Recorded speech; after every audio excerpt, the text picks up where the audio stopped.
Step into the dark archives of horror history and meet the minds who bring it to life each October. From cryptic traditions to cutting-edge tech, this is Working the Fright Shift. Clock into Working the Fright Shift, the gateway between imagination and fear, with your host, Ted Doherty. Hey everybody, I'm Ted Doherty. Thanks for clocking in for another shift with me here at Working the Fright Shift. Today, we're sitting down with the incredible Lisa Morton. But first, what is it that really rattles our bones? Let's find out as we peel back the layers of fear in this week's Horror Blueprint. The Horror Blueprint, the art behind the fear. Today, we're heading into the woods, specifically the cursed grounds of Camp Crystal Lake, to explore one of horror's most enduring and blood-soaked legacies, the Friday the 13th franchise and its machete-swinging icon, Jason Voorhees. Let's be honest, when you think of slasher horror, three names usually come to mind: Michael, Freddy, and Jason.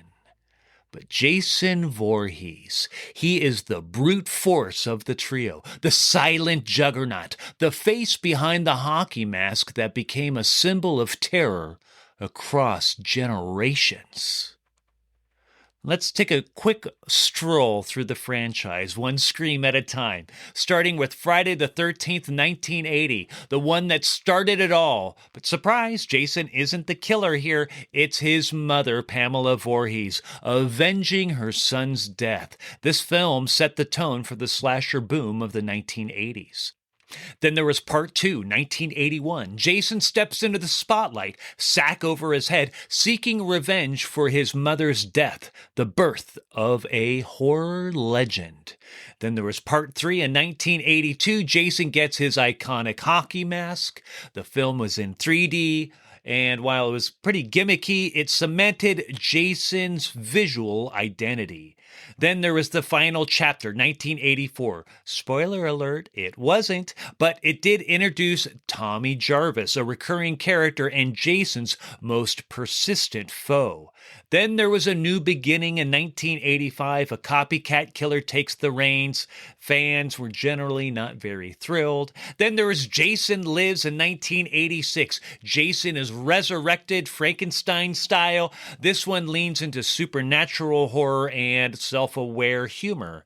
Then there was The New Blood, 1988. Jason versus a telekinetic girl. Think Carrie meets Crystal Lake. Then there was Jason Takes Manhattan, 1989, or more accurately, Jason Takes a Boat, and then a few blocks of New York.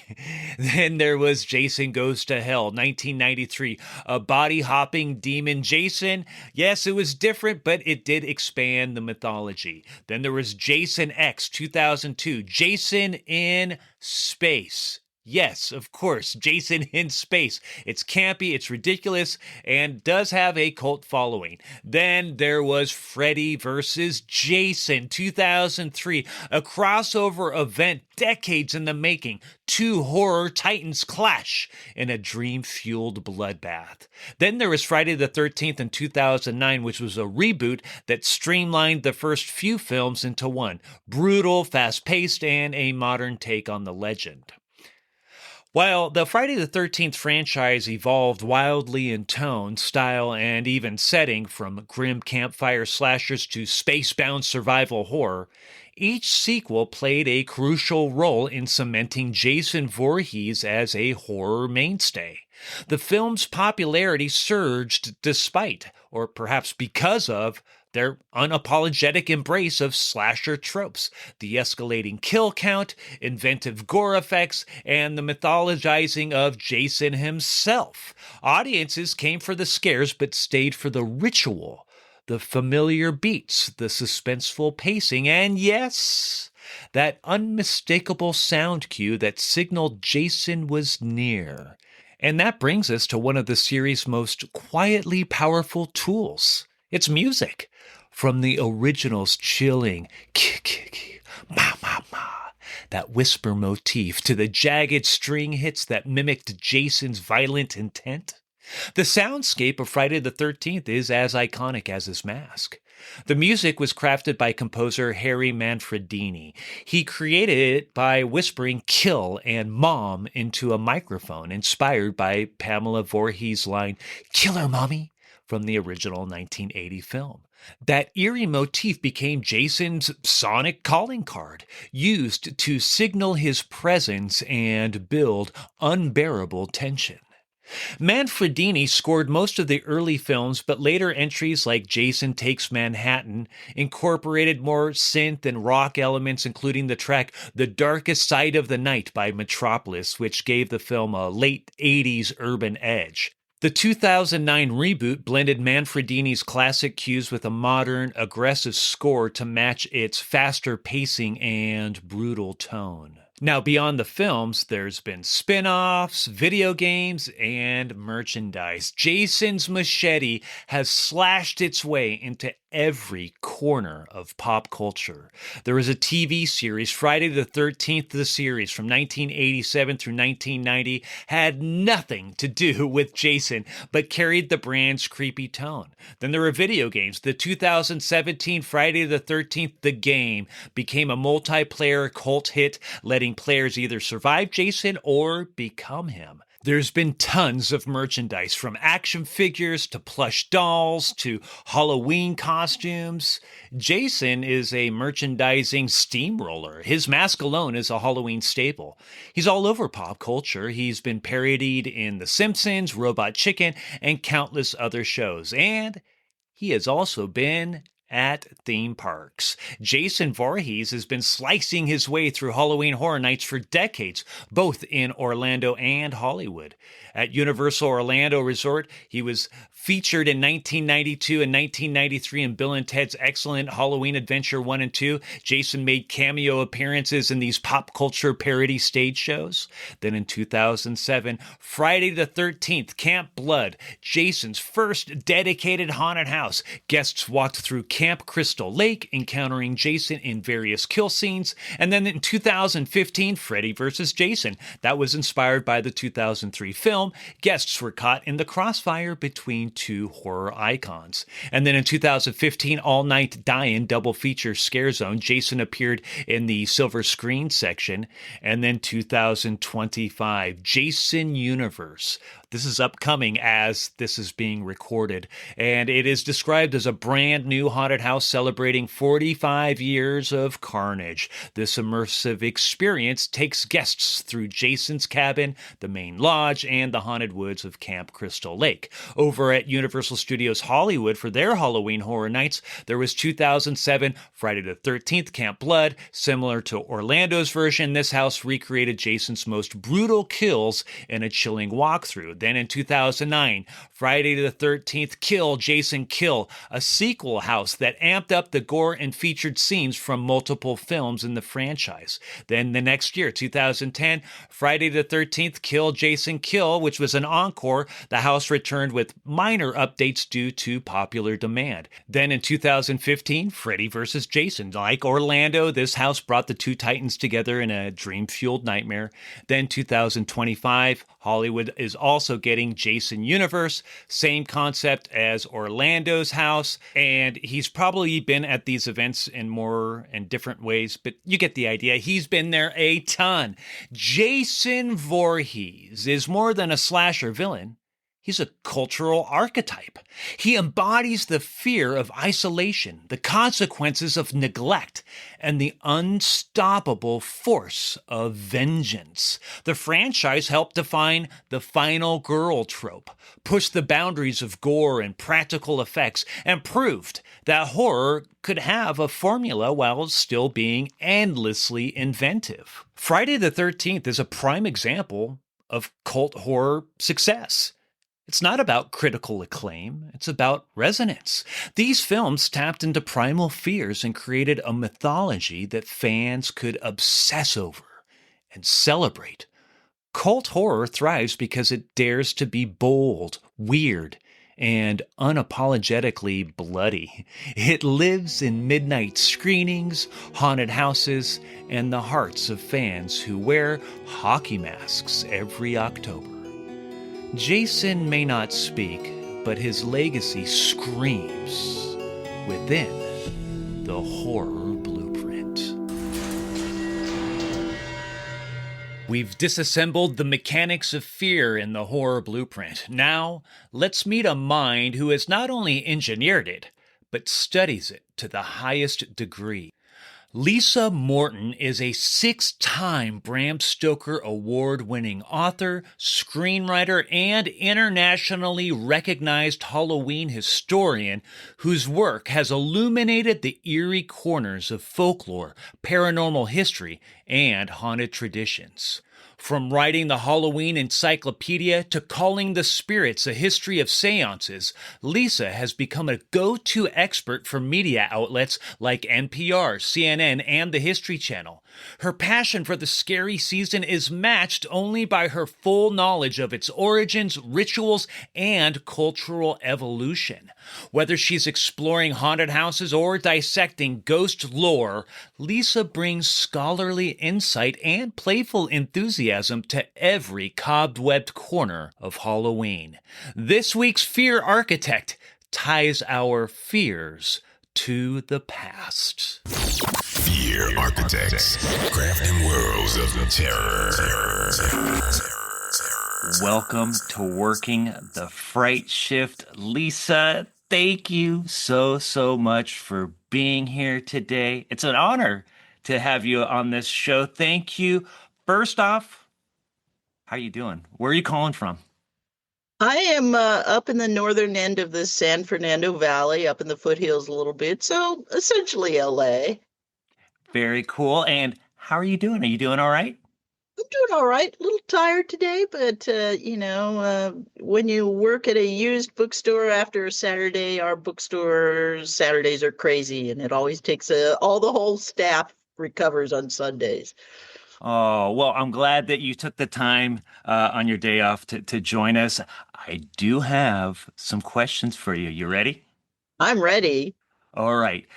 What first sparked your fascination with Halloween, and how did it evolve to a lifelong passion?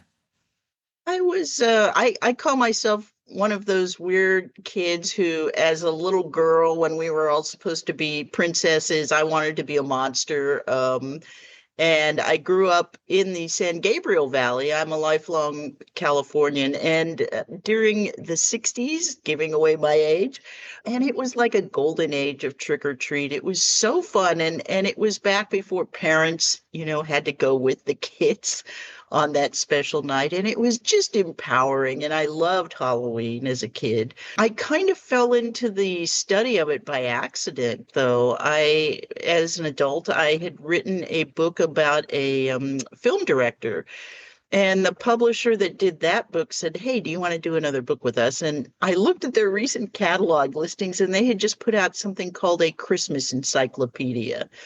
So I, in my great naivety, thought, hey, a Halloween encyclopedia would be really fun and easy. I have no idea why I thought it would be easy, because, of course, it was years of work and research. And this was back slightly before everything got digitized and put online. So it was years of trips to libraries and used bookstores and so forth. And it resulted in my first Halloween book, which was the Halloween Encyclopedia. And by the time you've done an encyclopedia on something, you're pretty obsessed with it. Absolutely. Well, thank goodness you became obsessed with it. Going back to those early days of trick-or-treating, can you talk a little bit about some of your earliest memories of trick-or-treating, or maybe one of the first times you visited a haunted house? Yeah, there were a couple on my street in Arcadia where I was growing up that did some really interesting little haunts. And the one that scared the heck out of me when I was a kid, and I loved it, was very simple. It was a guy who had put a huge, like a refrigerator box on his front porch, and I think, had painted it black. And there was nothing else going on in this house, just this huge box. And you would go up to the porch and think, what's going on with this huge box? And as you approached, a little flap would open in the top of the box, and just the hand would come out with the candy for you. And it was delightful. It was not even a jump scare thing, but just that approach to that big, ominous black box was always kind of, ooh, what's going on? I loved that one. My own mom loved to scare kids. Gosh, where did I get it from? We had this ancient old like plastic gorilla mask, and she would put on the gorilla mask and a white sheet, and that was the extent of her costume. But she loved to jump out at the kids, and of course the kids would shriek and then laugh, and she'd give them candy. And so yeah, and my favorite costume from when I was a kid was one year we made I wanted to be a cave woman, and my dad was a crazy hunter. He was absolutely obsessed with hunting, and we had stuff like actual deer pelts just sitting around the house. And so we made this very authentic cave woman outfit for me out of a real deer pelt. But what was funny was at the time I was so little that I couldn't carry an actual wooden club. I couldn't lift this thing. So we found like a perfect little plastic reproduction club. And even at like 6 or 7, I was obsessed with authenticity. I wanted to be the most authentic in whatever my costumes were. So I was a little bit disdainful of like the store-bought costumes that had the printed graphics and so forth on them. Love all of that stuff. Now, Lisa, you have attended several Halloween events throughout your life. What is one that stands out as truly unforgettable?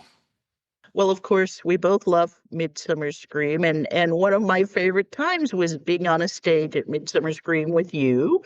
Oh. And you were the specialist on the history of local haunts, and I was talking about trick or treat. And it was what was so great about that was that I have done in the past many convention appearances as a writer. And sometimes you give these panels and there are like 3 people who show up. That was so beautiful to see a packed large auditorium and to realize how many people love this the way that we do. Lisa, I love it. That was a big highlight for me too. And it was neat, especially when we opened things up for audience questions. And there were so many people. I mean, we ran out of time. They had to Yeah. empty the room for the next presentation, but everybody was really into it and enthusiastic and very interested in what we had to share. So I love that. Now, throughout all the years, and I know this may be a really, really tough question, but I'm going to ask anyway. What is a Halloween fun fact that you have uncovered throughout the years that most people would be surprised to learn? Yeah, there are a bunch of them, but one of the ones that I always go to immediately is when I wrote my last book on Halloween, which was Trick or Treat: A History of Halloween. One of the things that obsessed me was where did this idea come from that it's related to the worship of an ancient Celtic god named Samhain, the Lord of Death. And so I started digging into that. And what was incredible was I located an actual very specific moment in history when that occurred. There was an absolutely insane wannabe historian in the 18th century named Charles Vallancey. And this guy was a surveyor who was in Ireland and was making maps and became obsessed with Celtic lore. But he was a really bad historian who just arbitrarily threw out what everyone already knew because he thought he was making these discoveries and he was going to be famous for this and so forth. He published a 6-volume set of Celtic lore, and he was the one who started the ridiculous notion that Samhain, which everyone knew meant summer's end, was the name of some ancient Indian deity from India that had somehow landed in ancient Celtic times, and that Samhain was the name of this god and not the New Year's celebration that eventually became Halloween. So Halloween owes its like bad rep to one guy who was essentially a nut. Wow, that is a fun fact. And well, thank goodness for folks like you to be able to set us on the right track. Now, another book that you've authored that goes in a different direction. I mean, it is tied to the world of eeriness, but not necessarily strictly Halloween, are the paranormal books and ghost lore. What inspired you to research and get into that realm? Well, I've always loved ghost stories. I think they might be my very favorite kind of stories. And again, if it is something I almost came to by accident when I had written Trick or Treat. My editor at the wonderful publisher Reaction Books said, "We're doing a line of creature books. Would you like to do one of these books?" And so they gave me a list of titles, and I saw Ghost on there, and I said, "Yes, I absolutely would love to do that." So I wrote Ghost to Haunted History. And then after that, they came to me and they said, "Do you want to do a book with us on the history of seances?"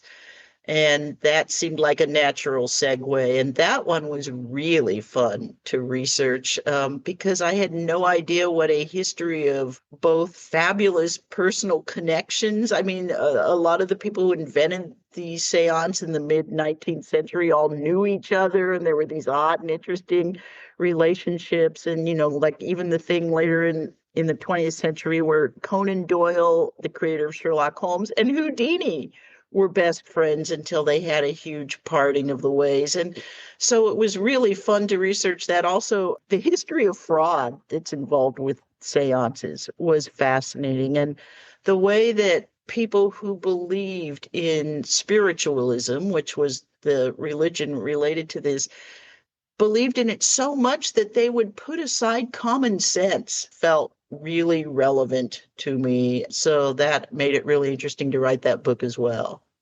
I love all of that. Can you talk a little bit about some of the things that you uncovered within that vein of phantasmagorias and things like the phantascope and the magic lantern? Can you talk a little bit about that?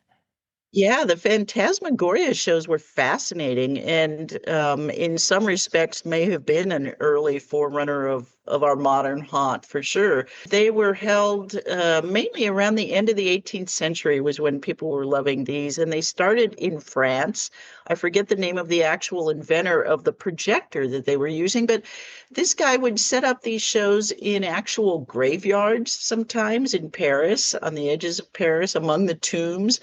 And some people thought they were seeing real ghosts. It was incredible. He would move images during his slideshows by just moving two slides across each other inside the, of course, somewhat now primitive projector, but it created some very startling effects. He would accompany them with music and sound effects. And the phantasmagoria led in the 19th century to things like the Pepper's Ghosts illusion or Pepper's glass, which we are still using today. It's all over the Haunted Mansion, which is where you have the sheet of glass angle that is coated on one side and seems to show a transparent reflection of something. And again, when the Pepper's ghost illusion came out in the end of the 19th century, there were people who swore that they were really seeing ghosts. And, eventually that gives us the dark ride, which goes off in a different direction. I love all of it, but you're right. I do think that that was the beginning of combining these eerie elements that would ultimately be for pure entertainment. Because you're right, early on, I think people really believed that they were seeing spirits from beyond. And correct me if I'm wrong, but wasn't this projector before electricity was being Yes. used? Yeah, it was. So they were powered by special lamps that were surrounded by special kinds of reflectors that would increase the power of the lamp enough to throw that image. But yes, we're talking good old-fashioned fire powering these things. I love it. It's just fascinating. Well, you have seen Halloween change throughout the years, but how do you think it has changed in terms of the way the public celebrates Halloween here in the United States? It has changed a lot. It's almost cyclical. It almost has like 40 or 50-year patterns. When it really started in the United States was the end of the 19th century, and this was after it had come over from Scotland and Ireland with the immigrants fleeing famine there.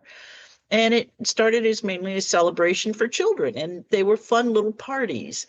And eventually those parties expanded a little bit more to adults. So by about 1900, we get everybody is kind of celebrating it as a party, but the kids are also playing pranks. The older boys in particular are going out on Halloween night. And first, the pranks are innocent. They might go out and tip over the outhouse. Or one of their favorite things was to disassemble a gate and then reassemble a gate somewhere like on the roof of a nearby barn or in the middle of Main Street. That was so popular that it was called Gate Night in some places. But when those pranks moved into the cities, as America became more urbanized in like the 1920s, the pranking became very destructive, and it was costing cities so much money that a lot of them thought about banning Halloween. But instead, some of them thought maybe we can buy these kids off. They started holding big parties for the kids. They started the earliest form of trick or treat, and it worked. And so from around 1935 on, we get trick or treat. And now the holiday is much more again for kids. Maybe adults are having their own parties in the evening, but it's really about kids. And that continues until about the 1970s.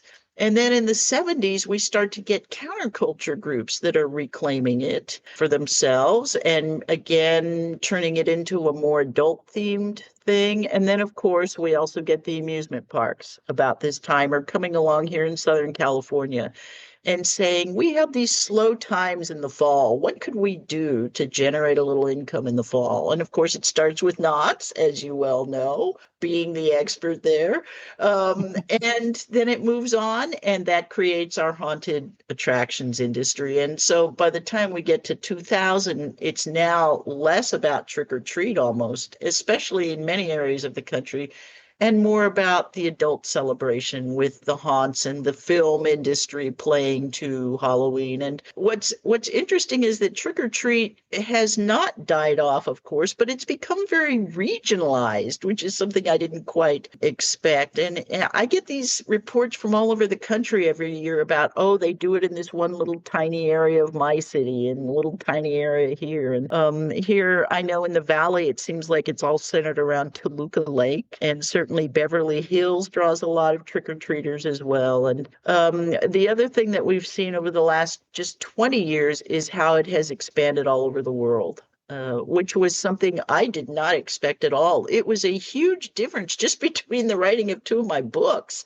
because the Halloween Encyclopedia came out in, I think, 2002, 2001 or two, and then the Trick or Treat comes out in 2012. And just in that 10-year period, it had changed gigantically all over the world. I was absolutely astonished to find out that places that had never thought about celebrating Halloween were now celebrating it. I think that's something, if I am ever asked to predict where Halloween's going to go, and which I often am, I think it is going to continue to expand around the world and incorporate local customs. I always like to point it, there's an amusement park in Hong Kong called Ocean Park, which is a long-standing, very popular place, and they've been doing Halloween mazes for a long time.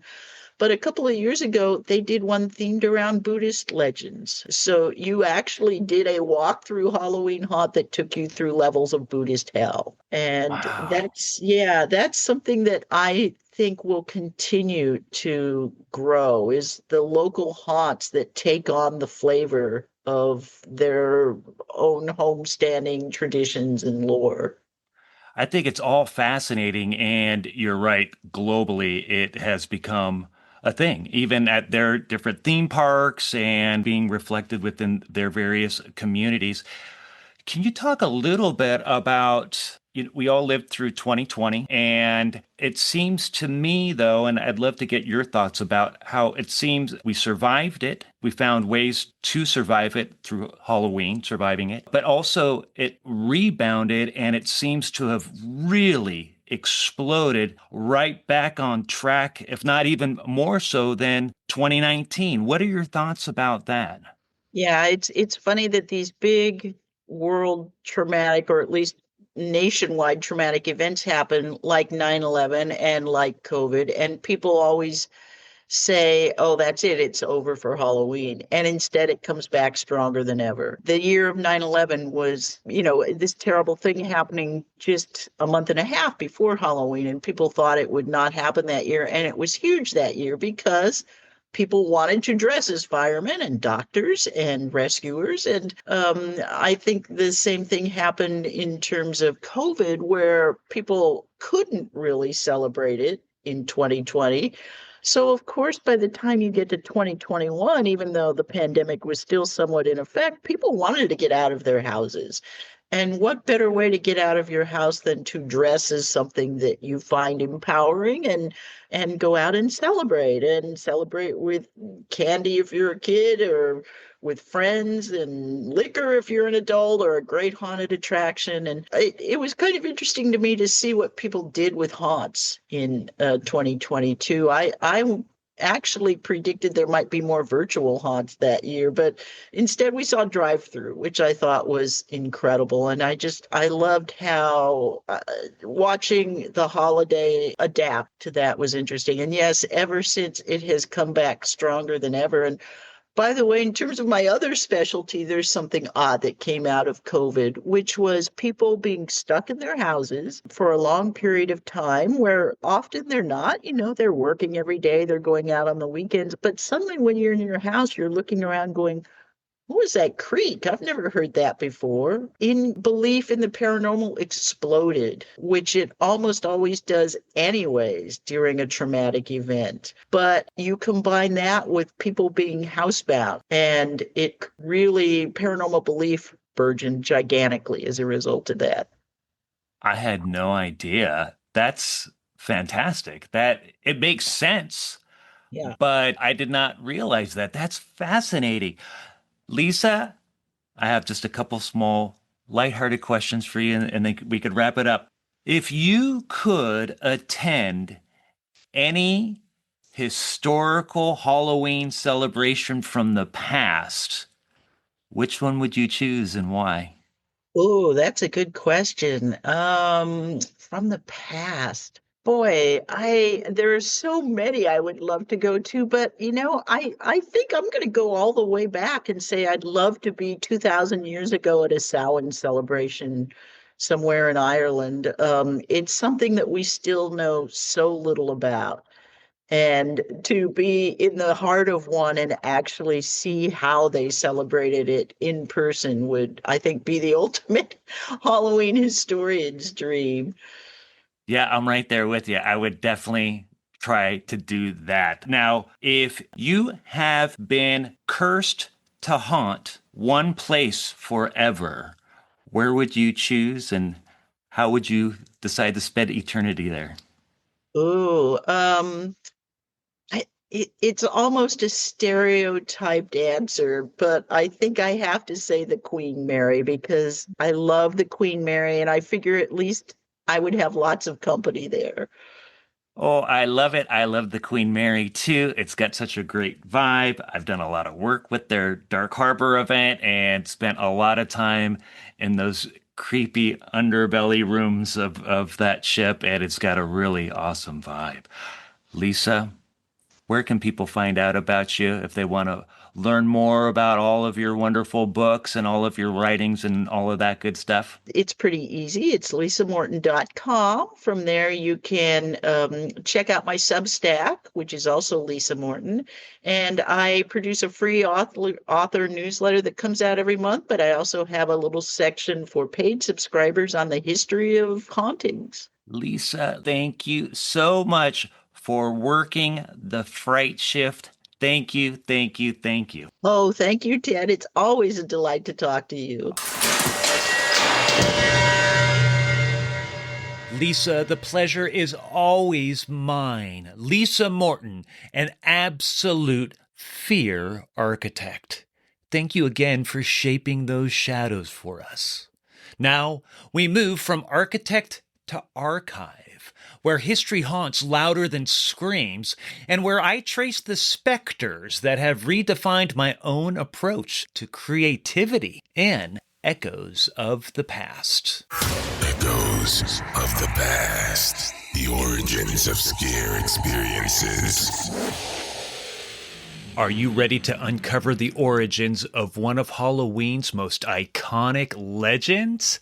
Today, we're diving into Washington Irving's The Legend of Sleepy Hollow, a tale that has shaped Halloween costumes, movies, TV shows, and haunted attractions across the United States. So Washington Irving was one of the first American writers to hit it big internationally. Born in 1783 in New York City, he's the guy behind The Legend of Sleepy Hollow and Rip Van Winkle, two stories that have basically become legendary in American folklore. But Irving wasn't just about spinning eerie tales. He dabbled in history, biographies, and even politics, serving as the United States ambassador to Spain in the 1840s. His writing has this cool mix of humor, history, and just the right amount of ghostly vibes, which is exactly what we're diving into today. Fun fact, Charles Dickens and Edgar Allan Poe were big fans of his work. And even though he passed away in 1859, his stories are still making an impact. The Legend of Sleepy Hollow, the 1820 short story that introduced us to Ichabod Crane, Brom Bones, and the infamous Headless Horseman. But why does this tale still stick with us? Maybe it's because the Headless Horseman is the embodiment of fear. An ominous rider searching for his missing head. Over the years, he's become a Halloween icon, inspiring costumes, entertainment, and even haunted attractions. And speaking of costumes, the Headless Horseman look, the cape, the pumpkin head, and that creepy headless illusion. Some are better than others. It's a go-to every Halloween. Ichabod Crane's look has also made its rounds, giving off that classic colonial period, lanky schoolmaster vibe. But when it comes to adaptations, Irving's tale has been reimagined a ton, but a couple of standouts go way, way back. The Headless Horseman from 1922, a silent film starring Will Rogers. It's kind of long, it's over an hour, but it sticks pretty close to the original story. Then in 1980, there was a made-for-TV movie featuring Jeff Goldblum as Ichabod Crane, and well, if you know Jeff Goldblum, you know he made it quirky. Then a couple of the biggies, Sleepy Hollow from 1999, Tim Burton's take on the legend, starring Johnny Depp. It's gothic, packed with supernatural horror. The visuals alone have influenced haunted houses and Halloween aesthetics. But for me, my personal favorite of all the adaptations is The Adventures of Ichabod and Mr. Toad from 1949, Disney's animated classic that gave a new generation its own version of the Headless Horseman. That chase scene, it's iconic, and it impacted subsequent generations. I remember watching this on TV, on the Disney Channel when I was a kid, just completely transfixed on the story and that iconic chase scene. But this legend doesn't just live in books and movies, it's been brought to life in some epic Halloween attractions. There's Sleepy Hollow Haunted Hayride in New York, where you can ride through the actual Sleepy Hollow where the Headless Horseman is lurking. Then also in New York, there's Headless Horseman hayrides and haunted houses, a full-on scream park with haunted trails and a corn maze. Then there's Sleepy Hollow Cemetery tours in New York, where you can visit Irving's burial site with storytelling and ghostly reenactments. And then at the theme park, several years ago, Knott's Scary Farm had Sleepy Hollow Mountain. This was the classic, iconic Timber Mountain log ride turned haunted attraction, and they gave Sleepy Hollow a fun, fog-filled makeover with live monsters. Plus, over the years, there's been a roaming Headless Horseman character at Knott's Scary Farm that rides one of the stagecoach horses. The character just kind of stands there on top of the horse, but it's always an unforgettable, ominous sight. But other theme park examples take place at Disney's California Adventure at Oogie Boogie Bash and the Magic Kingdom in Orlando for Mickey's Not So Scary Halloween Party. The Headless Horseman appears in their parades, steals the show every single time I see it. I love it. But don't miss the Oogie Boogie Bash photo op with a cool statue of the horseman. I always try and take a picture of it. But for me, The Legend of Sleepy Hollow is more than just a great story. It's been a major influence on my own work in Halloween-themed entertainment. As a writer and director for the Los Angeles Haunted Hayride, I got the chance to craft immersive horror experiences that pulled people into haunting worlds. Back in 2019, after 13th Floor Entertainment Group took over the LA Haunted Hayride with John Cook as the creative director, we turned the event into Midnight Falls, a town permanently trapped in Halloween night, 1985. It was not a typical haunt setting. The whole event surrounded an area we called Town Square. It felt alive with glowing jack-o'-lanterns, haystacks, the neon-lit radio station that was always broadcasting, and a cast of wonderful characters dedicated to keeping the spirit of Halloween going on forever in Midnight Falls. Then the eventual self-proclaimed mayor of Midnight Falls, Monty Revolta, alongside Miss Morte and the band, all of them helped bring this world to life. Then the hayride attraction itself became a journey through the foothills of Midnight Falls, like on the outskirts of town, where a portal had opened, unleashing scary creatures into the area. And Midnight Falls had its own walk-through haunts. There was the Midnight Mortuary, Roadkill Ranch, and Trick or Treat, each with stories steeped in Halloween tradition at Midnight Falls. So just like Sleepy Hollow, this town thrived on mystery and folklore. All the attractions and entertainment for the entire event tied back to the story of Midnight Falls. And for me, crafting Midnight Falls was a way to channel that same magic Irving captured in the legend of Sleepy Hollow. The horseman's chilling legacy, the ability to haunt the imagination. It was something I wanted to reflect in my own work. And just like Sleepy Hollow, Midnight Falls became a world where Halloween never ends. So when you think about it, maybe the legend of Sleepy Hollow isn't just a story. It's a tradition, a legacy, and a haunting influence that still shapes the way we celebrate the season. And for me, it was the spark that set me on the path to helping create Midnight Falls. So why does the legend of Sleepy Hollow continue to influence Halloween? Well, maybe it's simple. The Headless Horseman is timeless. He represents the unknown, the supernatural, and the thrill of a good old-fashioned scare.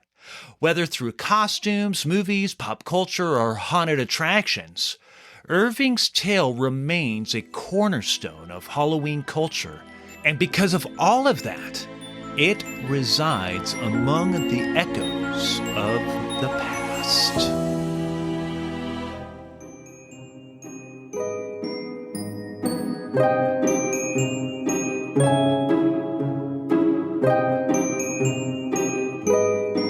And just like that, our shift comes to a close. Huge thanks to our fear architect, Lisa Morton. Within these stories is the blueprint of fear itself, how we face it, how it transforms us, how we create it, and sometimes how it sets us free. If you liked what you heard, do us a favor and tell a friend to tell a friend. Give us a good review, 5 stars, and help spread the word. Thanks for spending your nightmares with us. I'm your host, Ted Doherty. Beast wishes, and until we meet again, it's officially time to clock out of Working the Fright Shift.